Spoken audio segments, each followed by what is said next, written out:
किसी नगर में एक सेठ जी रहते थे। उनके घर के नजदीक ही एक मंदिर था।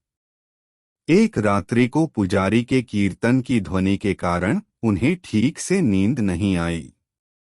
सुबह उन्होंने पुजारी जी को खूब डांटा, यह सब क्या है? पुजारी जी बोले, एकादशी का जागरण कीर्तन चल रहा था। सेठ जी बोले, जागरण कीर्तन करते हो तो क्या हमारी नींद हराम करोगे? अच्छी नींद के बाद ही व्यक्ति काम करने के लिए तैयार हो पाता है, फिर कमाता है, तब खाता है। पुजारी, सेठ जी खिलाता तो वह खिलाने वाला ही है। सेठ जी, कौन खिलाता है? क्या तुम्हारा भगवान खिलाने आएगा? पुजारी, वही तो खिलाता है। सेठ जी, क्या भगवान खिलाता है? हम कमाते हैं तब खाते हैं। पुजारी, निमित्त होता है तुम्हारा कमाना और पत्नी का रोटी बनाना, बाकी सबको खिलाने वाला, सबका पालनहार तो वह जगन्नाथ ही है। सेठ जी, क्या पालनहार पालनहार लगा रखा है? बाबा आदम के जमाने की बातें करते हो। क्या तुम्हारा पालने वाला एक एक को आकर खिलाता है? हम कमाते हैं तभी तो खाते हैं। पुजारी, सभी को वही खिलाता है। सेठ जी, हम नहीं खाते उसका दिया। पुजारी, नहीं खाओ तो मार कर भी खिलाता है। सेठ ने कहा, पुजारी जी, अगर तुम्हारा भगवान मुझे 24 घंटों में नहीं खिला पाया तो फिर तुम्हें अपना यह भजन कीर्तन सदा के लिए बंद करना होगा। पुजारी, मैं जानता हूं कि तुम्हारी पहुंच बहुत ऊपर तक है, लेकिन उसके हाथ बड़े लंबे हैं। जब तक वह नहीं चाहता तब तक किसी का बाल भी बांका नहीं हो सकता, आजमा कर देख लेना। निश्चित ही पुजारी जी भगवान में प्रीति रखने वाले कोई सात्विक भक्त रहे होंगे। पुजारी की निष्ठा परखने के लिए सेठ जी घोर जंगल में चले गए और एक विशालकाय वृक्ष की ऊंची डाल पर ये सोचकर बैठ गए कि अब देखें इधर कौन खिलाने आता है। 24 घंटे बीत जाएंगे और पुजारी की हार हो जाएगी। सदा के लिए कीर्तन की झंझट मिट जाएगी। तभी एक अजनबी आदमी वहां आया। उसने उसी वृक्ष के नीचे आराम किया, फिर अपना सामान उठाकर चल दिया, लेकिन अपना एक थैला वहीं भूल गया। भूल या कहो या छोड़ गया कहो। थोड़ी देर बाद 5 डकैत वहां पहुंचे। उनमें से एक ने अपने सरदार से कहा, उस्ताद, यहाँ कोई थैला पड़ा है। क्या है? जरा देखो। खोल कर देखा तो उसमें गर्मा गर्म भोजन से भरा टिफिन। उस्ताद, भूख लगी है। लगता है यह भोजन भगवान ने हमारे लिए ही भेजा है।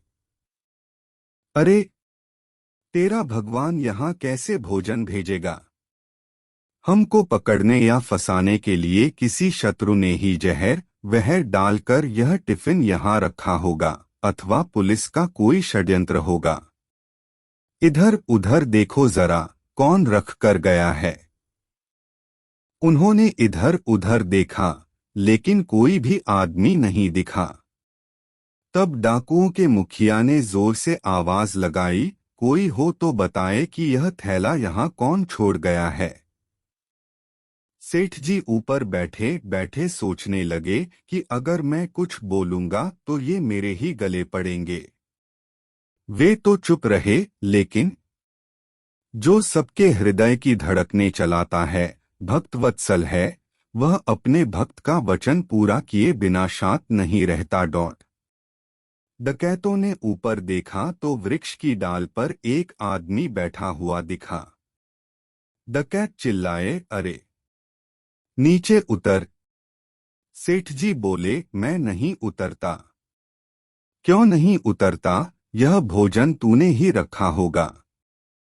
सेठ जी बोले, मैंने नहीं रखा।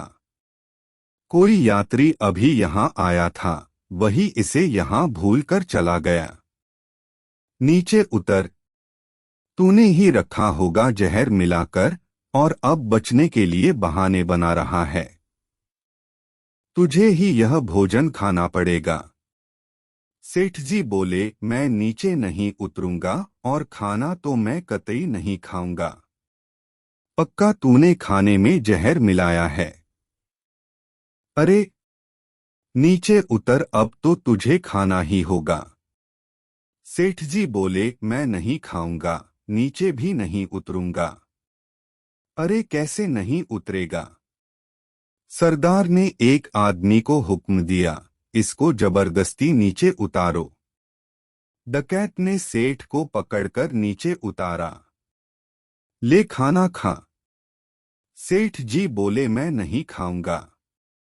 उस्ताद ने धड़ाक से उनके मुंह पर तमाचा जड़ दिया।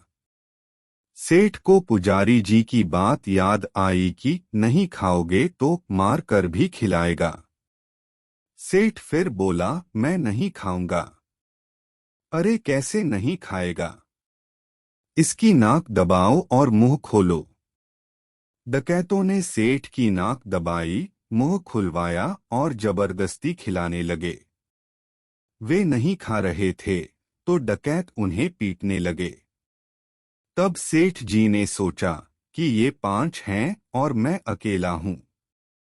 नहीं खाऊंगा तो ये मेरी हड्डी पसली एक कर देंगे। इसलिए चुपचाप खाने लगे और मन ही मन कहा, मान गए मेरे बाप, मार कर भी खिलाता है। डकैतों के रूप में आकर खिला, चाहे भक्तों के रूप में आकर खिला, लेकिन खिलाने वाला तो तू ही है। आपने पुजारी की बात सत्य साबित कर दिखाई।